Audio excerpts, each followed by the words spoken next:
All right, y'all. So it's time to start off this stream off with some controversy. We got to go ahead and talk about this real quick. Came up on my feed. I didn't listen to it, but the little thumbnail, caption here got me interested. So it says Andrew Tate says that white men on the verge of simping themselves into extinction. Whenever I see these OnlyFans girl, I know there's not a single N-word who sent her $1 to all white people. It's so sad the world that we live in. You know, I think it was sadder prior to. I think it was sad prior to having fucking social media and stuff out here, but now it's just crazy the types of people who have insane platforms. Even the game is game guy. I'm gonna be honest, man. It's just crazy, bro. Buffoonery, fucking goofy shit gets rewarded, man. I see a lot of this as, unfortunately, selling your soul. You know what I mean? A lot of these three guys, as much as I enjoy some of Andrew Tate's words, Myron and this guy, I don't know, but we'll see. Let's see what he has to say. Yeah, I think white people especially have a very precarious scenario because they're on the risk of basically simping themselves into extinction. Like whenever I see these OnlyFans girls say, I made $1 million in a day, I know there's not a single nigger who sent her $1. Like that's all white people. That's white people. That's white boys. A lot of them are the same ones talking about getting married. And I can even talk about my webcam company I had, which I've been very honest and open about. All those were white men. They were all married. They all were, I love my wife, and then going to the toilet with a laptop, jerking off when their wife went to sleep. These people aren't even loyal. That's the worst thing about it. They pretend to be loyal, but perhaps they can't do any better, or they're scared of getting divorce raped. You know what? I can say that. I can agree with that. I hate that he loves to, put the fucking, he tries to get a hook by saying some shock value shit like that. But one thing that I can say that he is definitely right on is about him saying that these white knights over here preaching, oh, loyalty, I love my wife, and then doing some shit like this. It's the same people that fucking say, oh my God, I can't believe a 30-year-old man is sleeping and has a 19-year-old girlfriend. And these are they want to over here preach pedophilia. Oh my God, we should hang them. We should kill pedophiles, stuff like that. These are the same guys who wish that they fucking got to sleep with their teacher when they were 13, 14 in fucking elementary and high school. Such hypocrites. These are the worst kinds of people, in my personal opinion. These are the worst people, and like some of the worst people. And if I find you doing some shit like this in real life, I will slap you. I will slap you. I don't have much. I don't own anything because my shit's in a trust. Sue me. You're not gonna get shit out because I don't own anything. All my shit's in a trust too. But if you are one of these people who are a white knight, you like to be a hypocrite, you talk about this pedophile shit, and you wish you would have slept with your teacher, you deserve to be slapped. You deserve to be slapped, man. They're not even actually genuinely loyal. So white people are in a really precarious scenario because they're the only ones who listen to women at all. And they're on the verge of basically simping themselves into extinction. The OnlyFans girl who just extorted Shannon Sharp and sued him for sexual assault and took all his money, took $10 million and quit her OnlyFans. All her stories now on Instagram are the Bible and Catholic Church. I have an opinion on that. I think she feels regret from it. I think she feels a bit of regret, like karma, that this is dirty money. She literally pretty much legally stole money from Shannon Sharp. She legally stole money from Shannon Sharp. And I think it's weighing on her conscience. That's why she's turned into Christianity. She has to feel some sort of redemption. She has to put herself on some sort of redemption pathway. This is my personal opinion.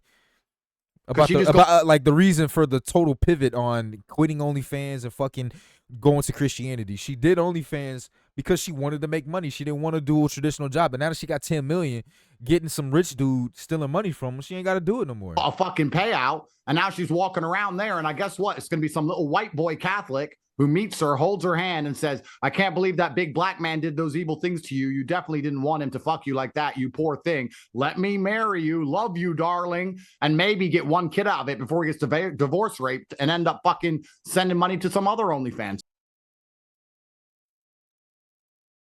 girls. This is a big white problem. This simping shit is a white issue. It's a big one. Especially married guys. It's difficult. It is difficult. And I understand what Nick's saying about, he's a Catholic and he has certain rules and certain things he wants to live by. I get it. The life system I came up with was basically me just looking at the chessboard and going, okay, there's the game they want me to play. What's the best move on the board? How do I get children? How do I not end up being nagged? How do I not get divorce raped? How do I keep my sovereignty? And I made that decision to do those things so I can have 25 children because I believe that's the most important thing to do.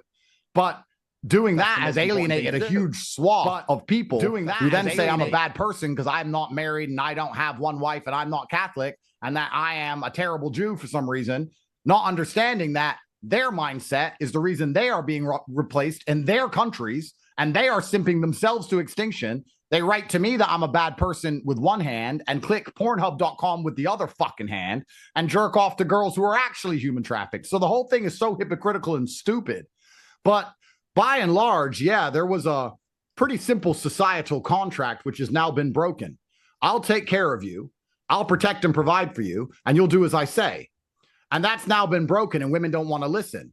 And men are still expected, from the tradcons at least, to do all the work with none of the rewards. And I think, as Nick quite correctly pointed out, it's very dangerous to tell young men to go and sign up for that deal, especially when the full force of the law will come down anytime she wants and destroy the guy.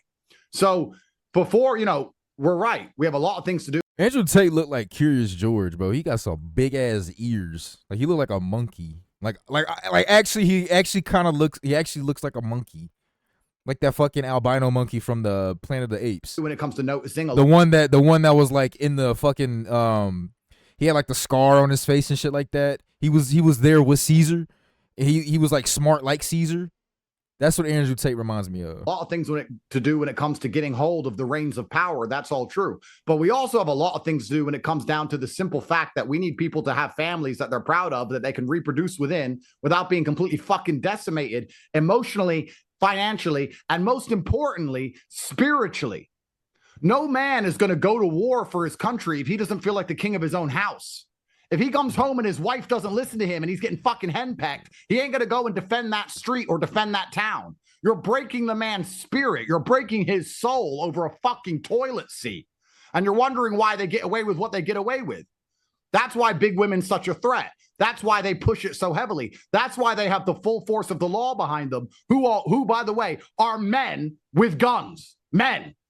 So it's a really precarious scenario, and I have a lot of young people who come to me and ask the same question, and I don't even have an answer because I'm in a very unique situation. I'm one of the most famous men on the planet with hundreds of millions of dollars. Of course, I can get women to have my kids. Of course, I can see them all. I fly my kids around on private jets all day and get them in and out the house a day. No one else can do that. If you're a normal man, what do you do? All right, I can't. It's like, look at these numbers, man. It's so surprising, man. It sucks that the world is in the way that it is, man. Like, this is just trash information, and in my personal opinion. It sounds good, but it doesn't really help. You know why it doesn't help? Because all it is just talking about the problems without a solution. It's a bunch of rich guys talking about the common problems of common day man. This was novel at first, but now it's just becoming an extraction point. Fucking it's an exploitation, it's an extraction. You're just really just trying to get as much views and as many average guys on their like fucking like on in their what's Andrew Tate's school, his school of fucking, I don't know, bro. I don't even remember the name of it. I forgot the university, some shit, the Real World University or something like that. Like, these are just rich guys who really truly take advantage of the average everyday struggles of the everyday guy, man. This shit doesn't matter. It just doesn't matter. You know why? Because people are just gonna be people.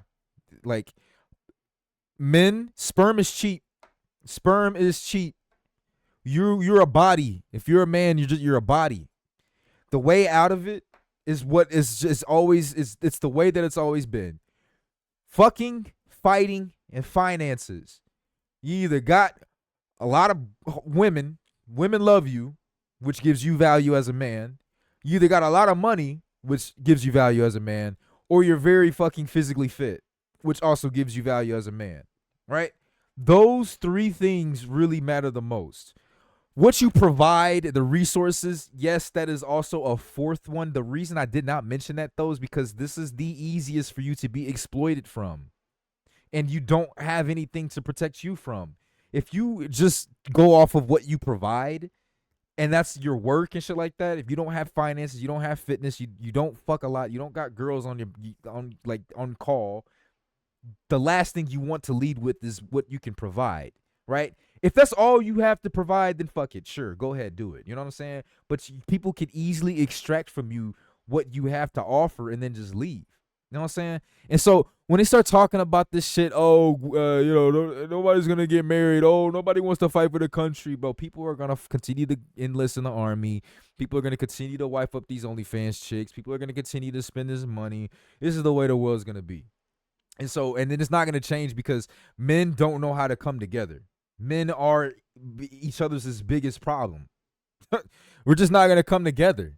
We are each other's fucking competition. One thing women have is that they can hate each other as much as they want. At the end of the day, they still have a fucking collective convention, a social convention it's all about women. It's all about women. That actually kind of brings us to this next topic, man. I want to talk about this over here, right on the fucking YouTube. Let's go to it because I came across it and I was like, I was listening, so I'm like, do you not really know the answer? Like, this is not the fucking answer. I'm gonna tell you what the answer is, right? Let's go to it real quick. Where is it, man?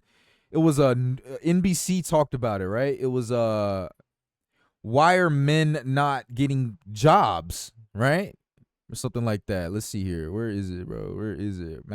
Young men struggling to find work in a slowing job market.